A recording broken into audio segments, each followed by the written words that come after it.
Memang aku dan suami tuh punya perjanjian pranikah bahwa dia dokter, aku seniman, tapi anakku selalu aku bawa gitu. Berarti aku berkarya dengan anakku gitu. Mother ini adalah jawaban dari pertanyaan saya sebelum menikah. Apakah setelah nanti punya anak saya masih bisa berkarya gitu?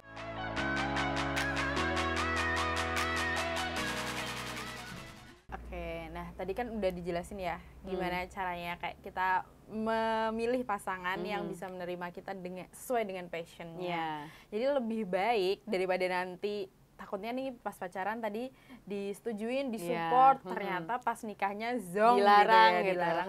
Tapi mungkin itu penting juga kali ya Kak, kayak Kak Mila itu kan ada perjanjian pranikah gitu. Jadi perjanjian pranikah tuh nggak cuman untuk harta warisan aja, tapi juga bisa jadi kayak misalkan passionku pilihan nih, ke depan. Iya gitu. betul. Nah itu juga mungkin bisa jadi salah satu solusi buat atau yang mau misalnya pacaran. nggak ke notaris pun paling tidak ada keluarga perempuan dan keluarga laki-laki, lalu bikinlah selembar kertas yang ditandatangani di atas materai bahwa memang oke, kedepannya tuh tentang keuangan nih seperti apa, tentang nanti misalnya kita punya anak tuh mau seperti apa, hingga pilihan-pilihan apakah masih bekerja atau tidak gitu. Karena memang banyak sekali kasus di sekitar saya pun gitu ya, kecenderungan misalnya pas pacaran nih disupport kerja nih, diantar jemput bahkan, tapi ketika menikah lalu punya anak, nah ini perempuan dipaksa untuk berhenti di rumah gitu.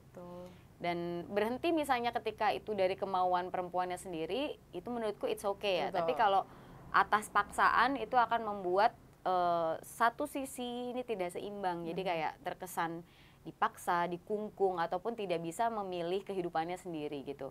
Atau bisa juga misalnya carilah solusi-solusi di setiap fase dalam pernikahan ya. Misalnya kayak apakah membutuhkan bantuan babysitter, atau misalnya cari pocokan yang membantu rumah, atau misalnya anak dibawa bekerja tapi aku juga misalnya cari asisten gitu. Jadi memang ada solusi-solusi yang disiapkan sebelum terjadi gitu. Jadi misalnya suamiku bilang, kamu boleh menari, boleh berkarya asal membawa anak kemanapun. Oke, aku setuju, tapi aku juga butuh satu asisten atau satu mbak gitu yang selalu bersamaku misalnya gitu. Jadi ada di dua sisi sama-sama balance nih, tidak ada satu sisi yang tertekan seperti itu. Jadi menjalankannya juga enjoy, fine gitu ya, kan, betul sekali. Tidak ada permasalahan gitu. Nah kalau dari Kak Mila tadi udah dikasih ada solusi untuk membagi waktunya antara sama suami, urusan di rumah dan urusan anak, itu lebih membaginya gimana tuh Kak? Iya, sebenarnya kalau kita sebagai perempuan berkarir atau perempuan yang punya passion tuh kita harus membuat skala prioritas. Jadi skala prioritas pertamaku adalah tentunya keluarga ya. Jadi ketika zaman muda dulu aku sehari ini bisa meeting 3 tempat atau misalnya 4 tempat gitu, full time dari pagi sampai malam. Nah ketika berkeluarga aku juga harus memanage waktu, perihal semua harus terbagi. Misalnya pagi aku bangun jam 6 mempersiapkan anak sekolah gitu ya. Kemudian waktu anak sekolah gini aku bisa isi dengan kerjaan. Lalu nanti jam jemput sekolah siang aku jemput, lalu nanti anak-anak kita bawa ke kantor, aku kerja lagi gitu. Atau misalnya tidak kerja, ada selalu Sabtu Minggu kita selalu punya family time namanya, untuk bisa kembali nge-recharge atau misalnya terkoneksi lagi nih antara suami, istri, dan anak. Misalnya kita main kemana, walaupun gak harus ke tempat mahal, yang penting kita benar-benar hadir. Karena misalnya percuma kalau misalnya kita ketemu tapi sama-sama HP-an, anaknya main sendiri, itu sedih loh. Karena waktu tumbuh mereka tuh hanya sebentar gitu. Jadi memang ketika kita sudah ada perjanjian Sabtu Minggu gitu, kalau misalnya kerjaan penting, oke Pak, maaf ini aku harus ada kerjaan, ya udah bawa mereka ke tempat kerjanya, sekalian mereka main apa gitu.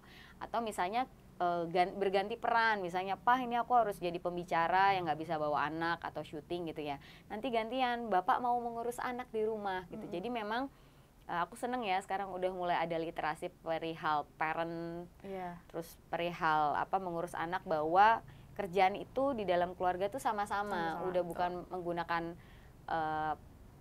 fase patriarki lagi yang memang laki-laki yang harus bekerja, perempuan di rumah gitu. Tapi kita tuh sama-sama mengurus anak berdua, mengurus rumah berdua, mencari uang berdua gitu, menurutku itu lebih balance gitu. Tapi ada beberapa yang masih menggunakan cara lama, ketika nyaman is okay. Tapi untuk perempuan yang punya passion berkarir, itu kalau aku saranin ya cari yang sama-sama lah. Jadi tidak tertekan pada satu sisi gitu ya. Jadi semua tuh dicari berdua gitu. Oke, jadi mungkin ya nggak cuman suaminya accept aja, tapi juga suaminya tuh nggak support. Oh ya udah kamu nari, iya silahkan. Tapi juga support juga mau ngurusin anak-anaknya. Dan kalau memang misalkan lagi ada kerjaan ya, minta betul. Tolong ya, gitu. Minta tolong ya Pak gitu. Dan memang suamiku nih concern banget ya dengan anak-anak. Jadi dia mau pulang kerja jam 6, jam 5, abis itu dia akan nyuapin anaknya, terus ngajak main gitu. Jadi dia memang dari awal ketika memang kita punya anak tuh aware bahwa anak ini jangan sampai kurang kasih sayang dari kedua orang tuanya. Itu harus dibicarakan juga dari awal menikah seperti itu. Apakah sudah siap belum punya anak gitu. Dan juga misalnya cara membagi waktunya, kan ini kita sebagai manusia kan punya banyak ini ya, ada lapisan sosial, ada lapisan orang tua, kita sebagai anak dan lain-lain. Jadi pagi anak, lalu sekolah, kerja. Nah pulang kerja nanti anak-anak tidur, itu kita harus ada waktu deep talk minimal sejam 2 jam. Jadi walaupun udah sambil gimana hari ini kamu, iya capek banget gitu, tapi ada waktu berdua. Nah itu yang kadang nanti kalau kita sudah fase punya anak, apalagi yang masih baby dan aku babynya cuma beda 2 tahun kan Beb, 2 anak gitu. Sekarang kita memutuskan gak ada mbak yang nginep, kita benar-benar mengurus berdua dan itu enjoy. Walaupun nanti kalau waktu deep talk tuh ya udah tinggal gimana hari ini gitu kayak udah nggak ada tenaga, tapi dengan adanya perjanjian kita harus tetap terkoneksi, itu membuat kita ya capek fisiknya tapi koneksinya tuh masih sama-sama berjalan, sehingga memang rumah ini tuh beneran rumah yang dibentuk secara bersama, nggak yang satu ke sana, yang satu ke sini, habis itu nggak ketemu gitu. Jadi membagi waktunya memang harus balance ya. Misalnya kayak sehari ini, aku hanya 2 kerjaan, rapat sini sama latihan 5 jam misalnya gitu. Nggak bisa aku ambil semua. Jadi ketika sudah berkeluarga, kita banyak lapisan-lapisan yang harus kita jalani ya. Harus tidak bisa kita ambil kerjaan ini semua gitu, tapi harus balance, memanage waktunya. Betul. Jadi kalau misalkan masih mau waktunya full untuk passion ya jangan menikah dulu gitu kan. Dihabiskan dulu egonya. Karena nanti kalau udah nikah berarti kan ada passion yang ada silahkan. Cuman tapi tetap harus memprioritaskan yang mana dulu nih. Yang penting mana. Kalau udah memutuskan untuk menikah ya berarti udah bisa siap membagi waktunya antara passion dan kehidupan keluarga gitu. Jangan terus egois semuanya. Ya udah aku punya istri, yang penting istriku ada aja di rumah. Gitu. Nah, itu yang mungkin bisa dibicarakan sebelum menikah nih ya. Iya, betul. Jadi bisa termasuk juga kita siap misalnya sudah sama-sama menikah, tapi kita udah siap belum ya punya anak gitu. Jadi bisa ditunda dulu nih punya anaknya sampai kita berdua benar-benar siap. Misalnya kita mau pacaran dulu nih gitu, mau liburan terus gitu. Ya ditunda dulu untuk misalnya memiliki momongan gitu. Tapi kalau misalnya kita udah sama-sama, yuk kita bersama-sama berdua apapun yang terjadi, ya itu silahkan untuk mulai memikirkan memiliki momongan seperti itu. Bener. Aku setuju sih sebagai ibu yang belum punya anak. Cuman kadang-kadang orang tuh selalu tanya, kok belum isi? Iya, selalu itu. Kok belum isi? Ya karena mungkin memang kita setelah menikah tuh memang sudah siap dengan kehidupan rumah tangga, tapi memiliki anak itu tanggung jawabnya lebih besar lagi karena tumbuh kembang anak tuh cuman sekali, nggak bisa diulang. Mungkin bisa diulang ke anak yang 2, tapi mental anak pertama kan nggak bisa diulang. Nggak bisa diulang, betul. Nah, gitu. Jadi mungkin menunda itu bukan sesuatu hal yang salah juga. Salah juga. Itu kan tergantung kesiapan dari pribadi masing-masing ya. Betul. Jadi ya kalau dikasihnya ya alhamdulillah. Tapi kalau misalkan belum ya udah buat pembelajaran. Berarti kita semakin banyak dikasih waktunya untuk terus belajar jadi orang tua. Iya, betul sekali. Gitu. Oke. Nah, tapi Kak Milani pengen nggak sih punya anaknya nanti, kan udah 2 nih, cewek semua kebetulan. Ada rasa ingin kayak, nak Bu, kamu nanti kayak mama gitu. Apa ada pengen nerusin nggak harapannya kayak anakku bisa nerusin nih gitu. Kayak tadi kan regenerasi. Iya, regenerasi. Jadi kalau aku belajar tentang kehidupan ini, ibarat tuh anak hanya titipan ya. Betul. Jadi mereka itu adalah sebuah bibit yang mereka punya keunggulannya masing-masing. Misalnya bibit cabai nggak bisa ditumbuhkan dengan cara cara menumbuhkan mangga misalnya gitu. Jadi pertama sebagai orang tua yang harus kita tahu adalah lihat potensi dari tiap anak, karena setiap anak itu berbeda. Lalu kedua, jangan memberikan mimpi kita kepada anak, karena setiap kehidupan anak itu dia udah punya jalan dan tugasnya masing-masing. Tinggal bagaimana kita sebagai orang tua cari cara menumbuhkan bibit-bibit ini agar dia punya ruang yang tepat, agar dia bertumbuh indah di tempatnya gitu. Jadi memang itu yang aku pelajari dari cara ibu dan ayahku membesarkanku. Mereka tidak pernah melarangku belajar hal-hal positif ya. Misalnya aku mau les lena, aku mau les lukis, aku mau les drum, aku mau les bahasa Perancis. Hal-hal ini mereka selalu support.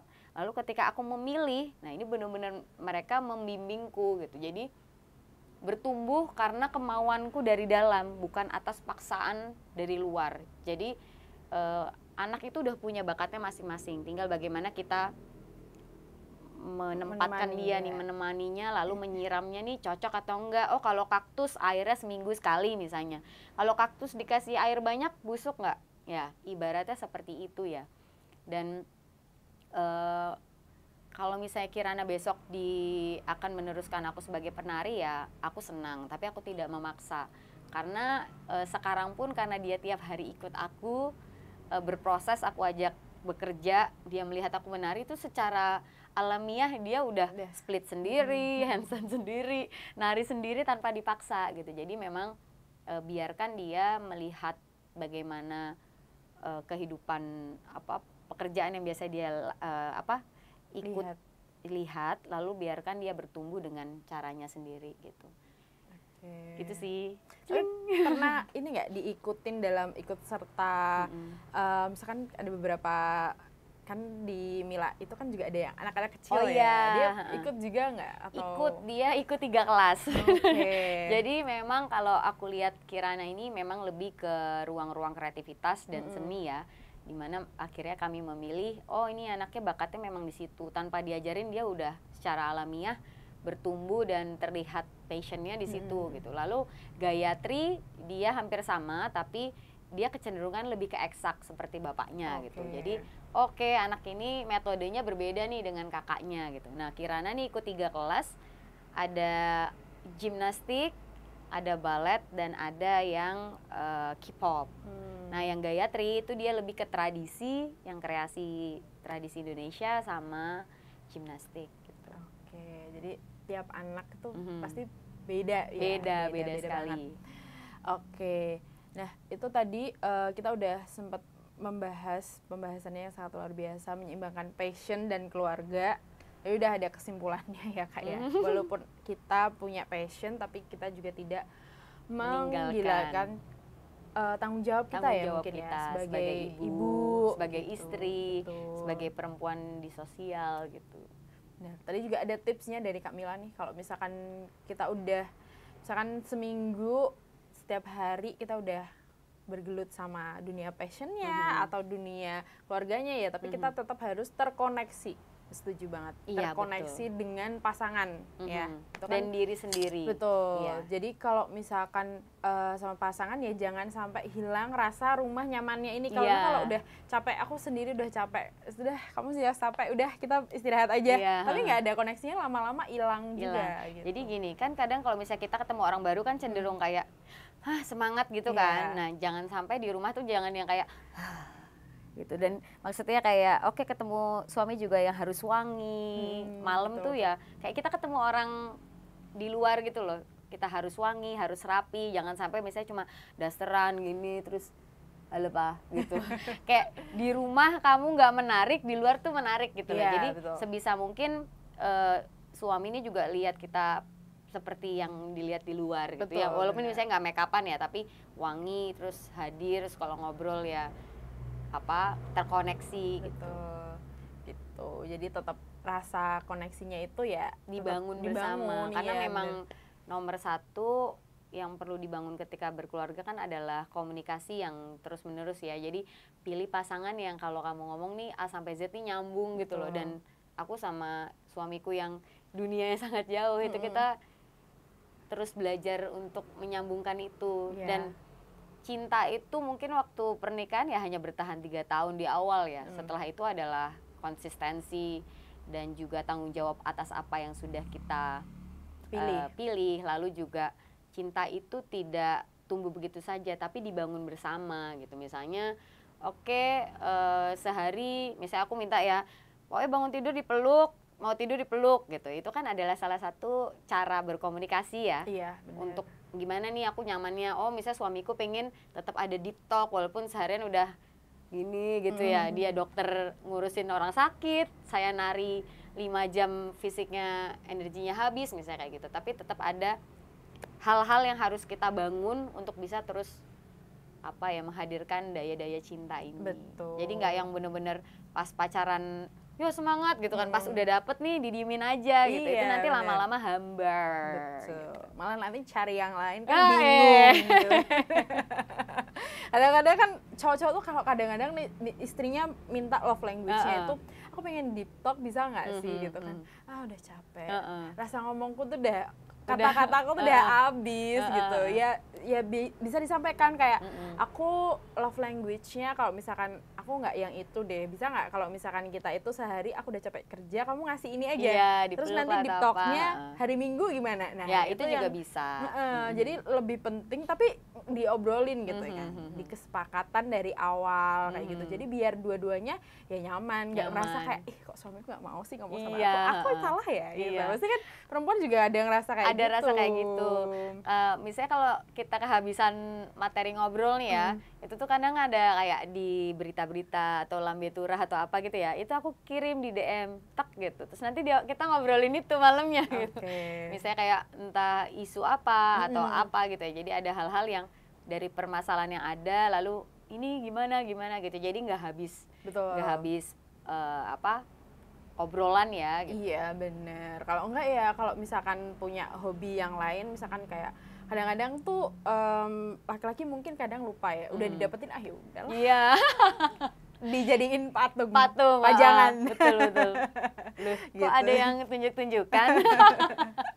Nah ini gitu. Juga mungkin jadi kalau misalkan takutnya nanti kalau misalkan kan kita ya nggak mau ya sebagai wanita itu juga tetap mempedulikan passion, tapi juga kita maunya juga tetap harmonis dengan pasangan. Makanya kalau misalkan punya pasangan ya benar-benar dari awal itu udah kompromi gitu. Kompromi dari kalau awal, misalkan dari awal. Karena misalkan kehidupan satu hari ini full untuk setengahnya untuk passion, setengahnya untuk anak. Nah, ini ada komprominya nih biar tetap terkoneksi dengan suaminya itu seperti apa kayak gitu. Jadi memang tentu nanti teman-teman yang sudah berkeluarga akan punya fasenya masing-masing. Misalnya fase di 5 tahun, fase di 10 tahun yang mungkin aku juga belum jalani ya. Karena tahun ini kita baru 9 tahun. Nah, tapi katanya tuh 5 tahun, 10 tahun, 15 tahun, 20 tahun tuh kita punya fasenya masing-masing. Permasalahan apapun yang terjadi itu pasti ada. Betul. Setiap rumah tangga punya polemiknya masing-masing. Ada yang dari ekonomi, ada yang dari kesetiaan, ada yang dari kehadiran, ada yang dari berbagai macam, mungkin mertua dan lain-lain gitu ya. Jadi tidak ada yang benar-benar sempurna. Tapi bagaimana antara dua orang ini mau sama-sama belajar. Ada yang lagi tinggi, bahwa ada yang energinya lagi tinggi nih, oke yang satu meredamkan. Ada yang lagi tinggi yang satunya, oke yang satu meredamkan gitu. Jadi harus ada menang itu nggak selalu yang bersuara kok. Kadang kita juga butuh diam gitu ya. Jadi untuk menetralkan hal-hal itu. Jadi kita harus belajar nih, pasangan itu tuh bukan perlombaan yang siapa menang siapa kalah. Betul. Tapi adalah sesuatu yang kita harus sama-sama saling, sama-sama tahu ya, menurunkan ego. Karena kita sekarang udah bukan berjalan sendiri. Benar. Tapi kita berjalan bersama gitu. Betul. Nah, komunikasi ini penting dalam kondisi marah, dalam kondisi apapun. Dan aku juga ini sih setelah menikah tuh menarik membaca anatomi laki-laki dan perempuan. oh cara berpikir laki-laki ini logis, dia hanya bisa pada satu, misalnya pekerjaan lagi benerin nyuci mobil gitu ya, nggak bisa sambil ngurus yang lain. Sementara ibu-ibu masak sambil mandiin, gerudak-geruduk, itu pasti akan terjadi karena kita secara sistem otaknya tuh juga sudah bisa multitasking gitu. Jadi memang oh ya memang nggak bisa, dan kita pahami. Misalnya laki-laki nih nggak ngerti nih love language kita, gitu kan nggak ngerti gitu. Harus diomongin. Betul. Aku tuh marah loh karena kamu ini. Itu aja kadang diomongin aja masih apa sih kok gini ya gitu kan. Tapi memang kita harus belajar bahwa misalnya oh laki-laki tuh nggak bisa pakai gestur yang kayak cuma gitu doang. Itu harus dibicarakan gitu. Betul. Jadi oh ternyata ya memang kita adalah dua dunia yang berbeda, yang aku harus belajar tentang laki-laki itu seperti apa dan laki-laki juga gitu. Sebaliknya seperti itu. Betul. Begitu sih. Setuju.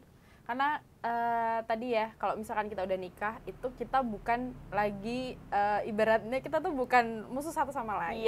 Nggak usah betul. Cari yang bener siapa, yang salah siapa, tapi gimana sih caranya kita tuh bareng-bareng aja. Nggak usah kadang-kadang kan kita masih kebawa kalau pacaran aku pokoknya pengennya yang menang gitu kan. Enggak, kamu tuh salah gitu kan. Enggak, kita tidak membicarakan salah dan benarnya, tapi enaknya gimana sih gitu. Solusinya lebih ke depannya berdua tuh gimana.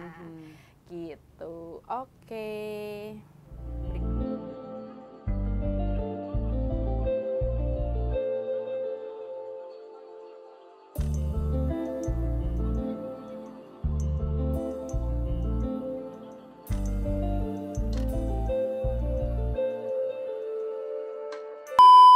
Gini boleh nggak gini? Gini ya.